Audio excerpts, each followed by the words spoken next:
Thank you all for being here. I want to thank my colleague, friend, partner in the United States Senate, Chris Murphy, for joining me in helping to bring together this group.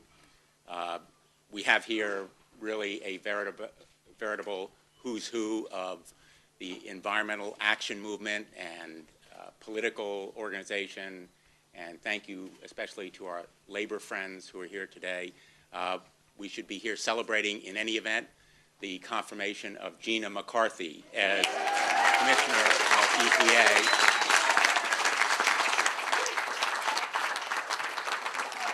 And the confirmation of Tom Perez as Secretary of Labor, and the appointment or nomination of two good people to the NLRB. Took a lot of work. Thank you for all your support and help in a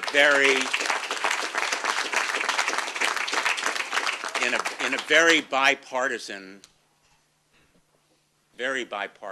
change of heart and dedication in the United States Senate. Very heartening to see, and I hope will mark a newer chapter in the history of the Senate where we can move ahead on issues like this one. Truly, saving the planet should not be about party. It should not even be political. And we have an obligation, it's a moral imperative, not just a political responsibility, to make sure, as the President said, that we do not leave a planet for the next generation that is beyond repair. And it is growing more and more beyond fixing with every day, every year that our nation fails to act. We shouldn't even call it climate change. We should call it climate disruption, global destruction. That's what our present course will lead us to.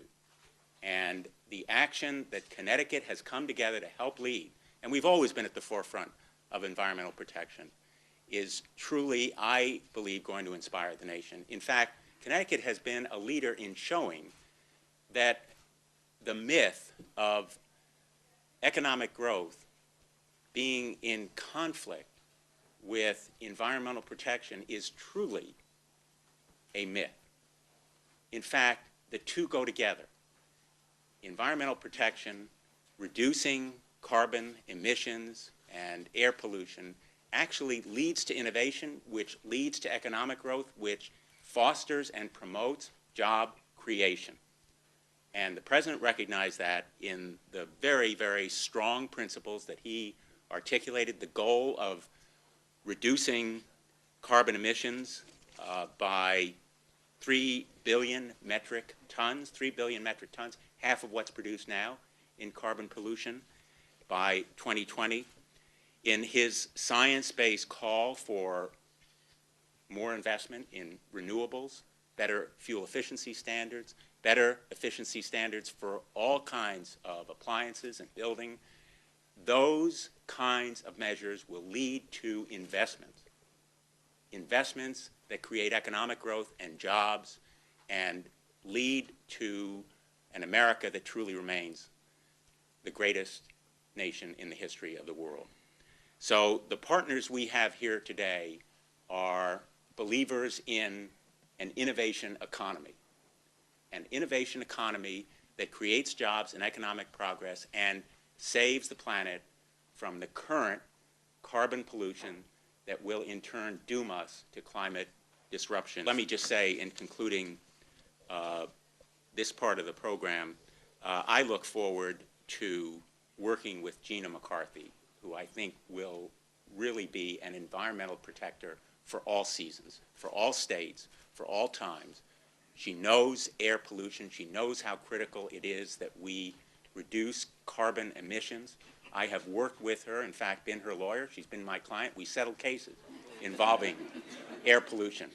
She knows how to be aggressive, but also how to listen. And I know that my colleague, Chris Murphy, joins me in celebrating this progress and in the need to act now on this very critical cause. Senator Murphy. Thank you, Dick. Thank you. Thank you, Dick.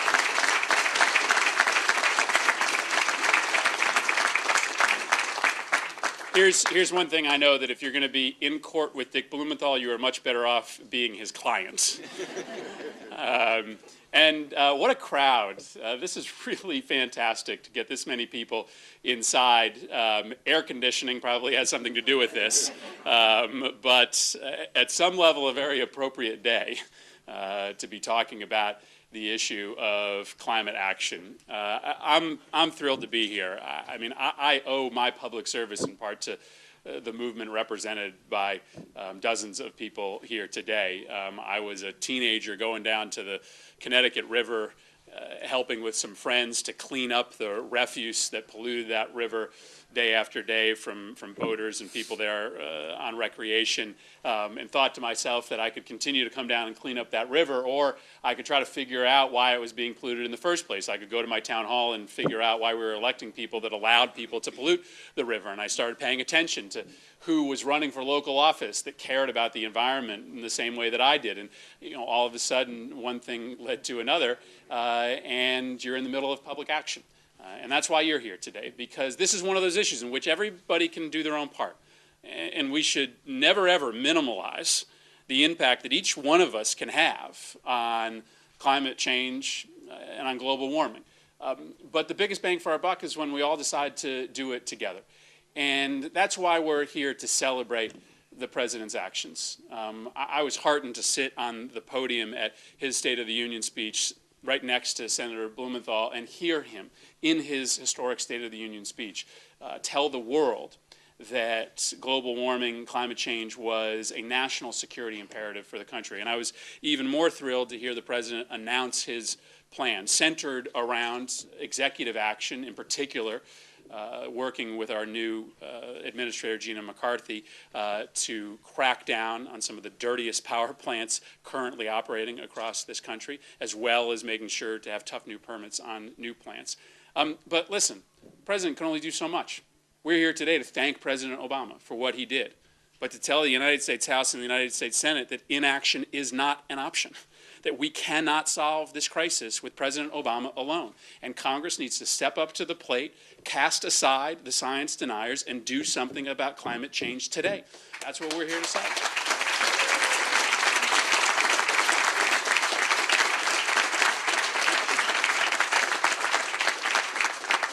Here's the two numbers you need to know: 408. 400 is the parts per million with respect to carbon dioxide levels that we reached this year.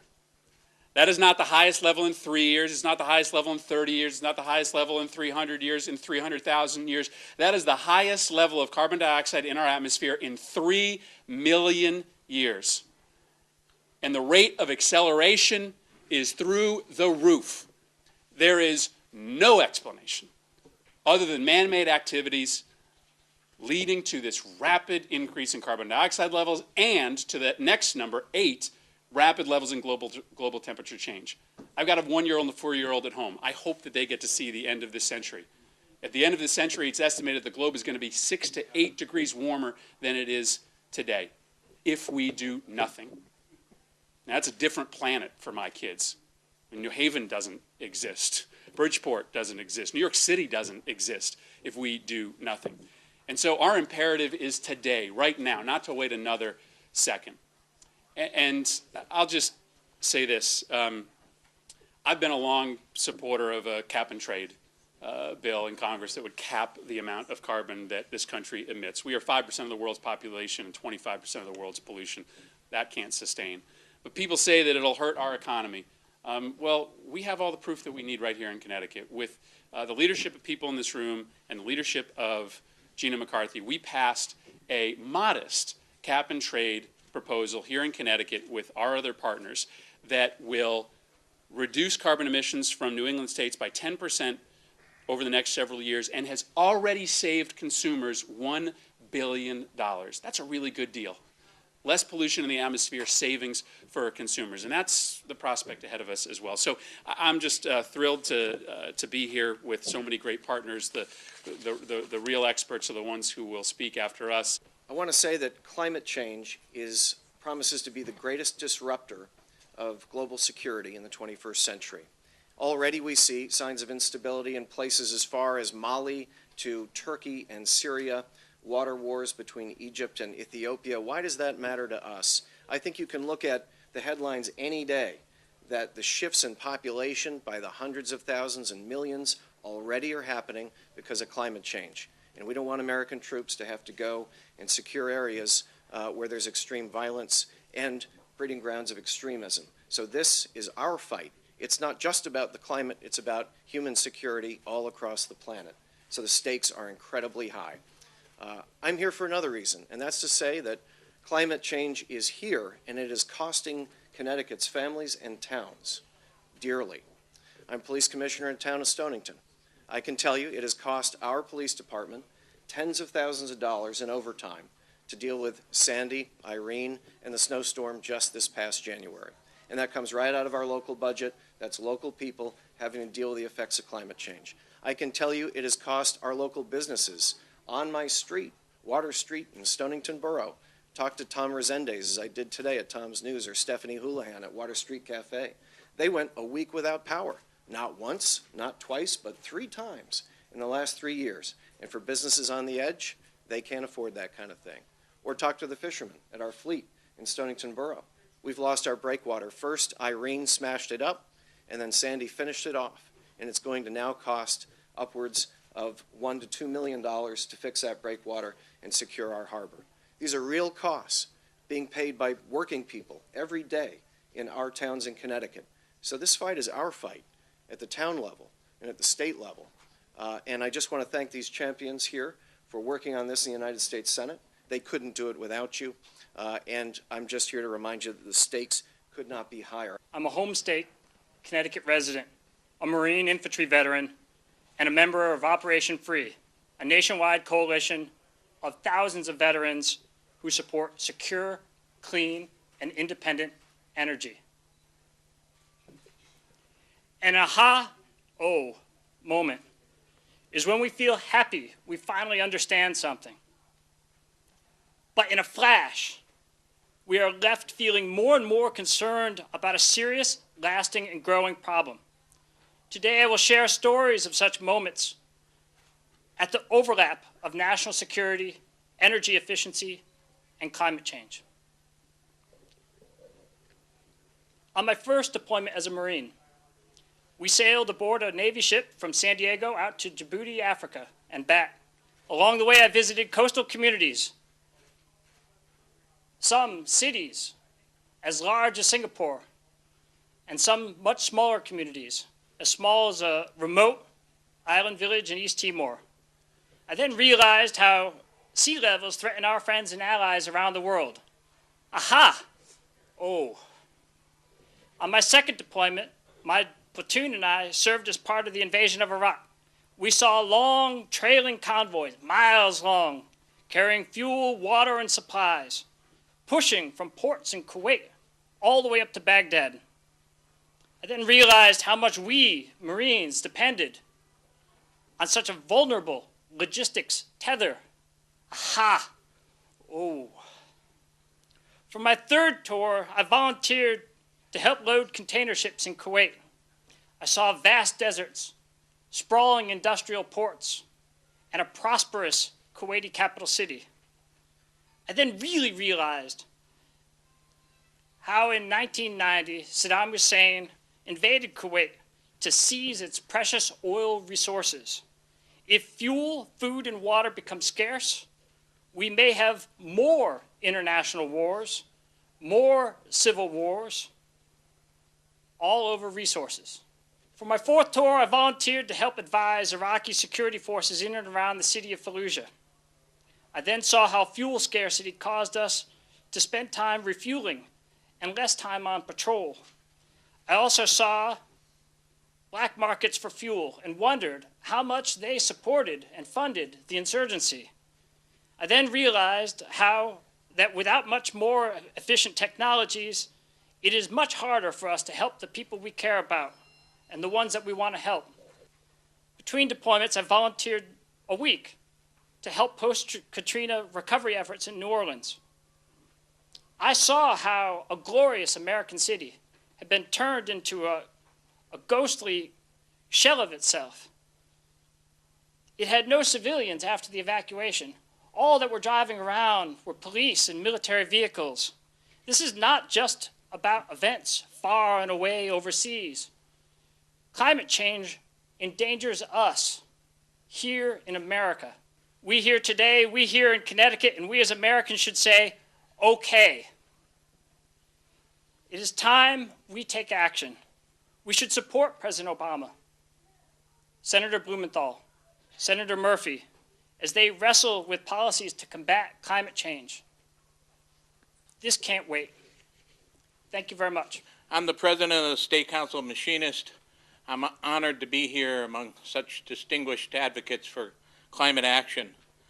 I want to especially thank Senators Blumenthal and Murphy for their work on this issue and for holding this event in support of President Obama's climate action initiative.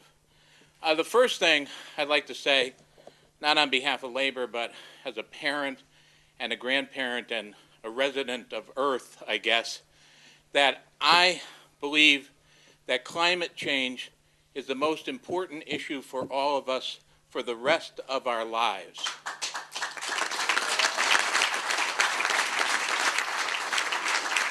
It's going to take that long to fix. But let me speak as a representative of labor.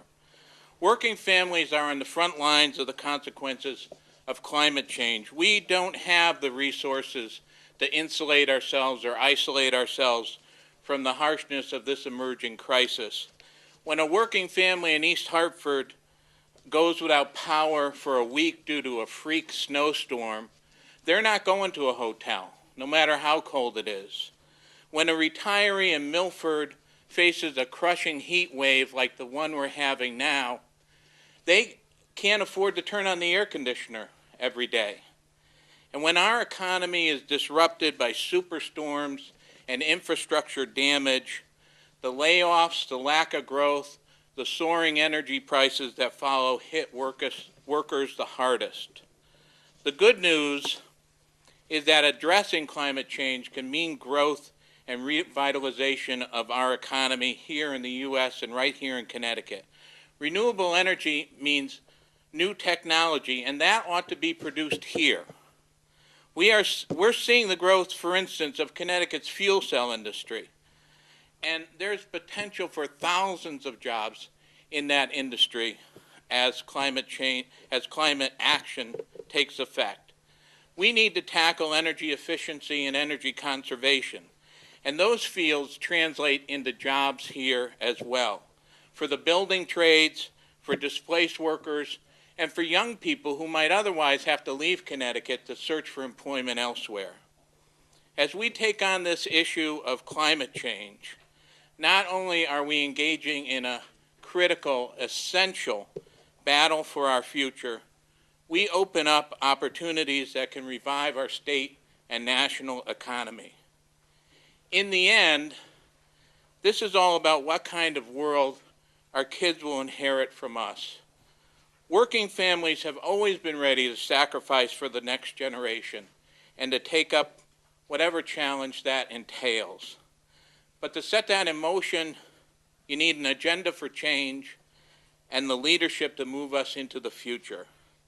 Fortunately, we have that in our two senators, Blumenthal and Murphy, and in the new initiative of President Obama. Thank you. We talk about those two things in the climate change arena by mitigation and adaptation. Mitigation is going at preventive aspects, cut your carbon down, cut your greenhouse gases down, and those kinds of things. Those are preventive measures. The other measures is adaptation. Climate has already changed, and we have to adapt and react to it. In public health, local public health is involved in both of these, and our local public health is involved in both of these very actively and not very passively. It's not happening in another country, it's happening right here in Connecticut. When we talk about mitigation, we talk about those win-win scenarios. We use our cars less, we walk more, we're healthier for walking, and those kinds of things. We help with the atmosphere in terms of pollution. We also help those who have respiratory problems and asthma and heart disease and things of that sort. In our practice of public health, we have to deal with those things that we're confronted with. And we have been confronted with the climate change scenario, which is, best of science says, in the northern hemisphere, it's going to be climatic changes. It's going to be exaggerated changes. It's going to be heat waves as well as cold waves. It's going to be snowstorms and not. It's going to be wind events that might be considered hurricanes and might be considered cyclones.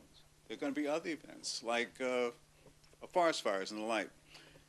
Local public health has to react to that and has. I would like to speak on my own personal experience. Central Area Health Education Center is a public health agency, one of the very few truly public health agencies that work with local health departments to address chronic diseases, both in children and adults.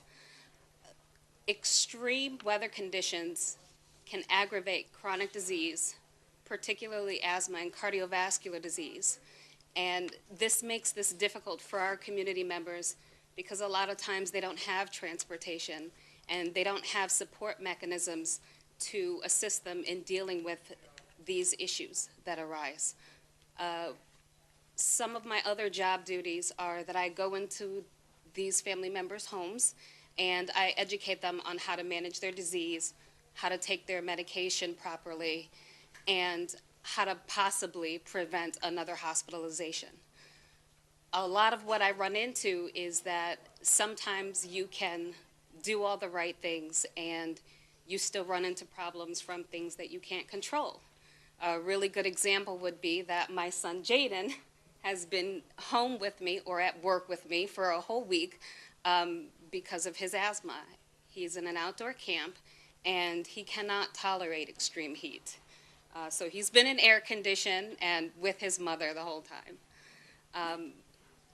In addition to asthma, cardiovascular disease is another important disease process that climate impacts. And when I say that, when we have increased particulate matter in the air, sometimes these particles are small enough to get into our bloodstream and they can cause stroke in addition to heat stroke. They can cause heart attacks. And these are the things that I can't prevent from my patients and from my clients, even if they take their medications properly.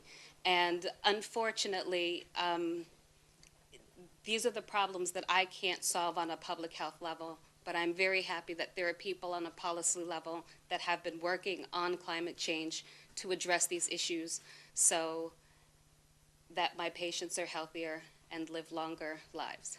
Thank you, really, everyone, for being here today.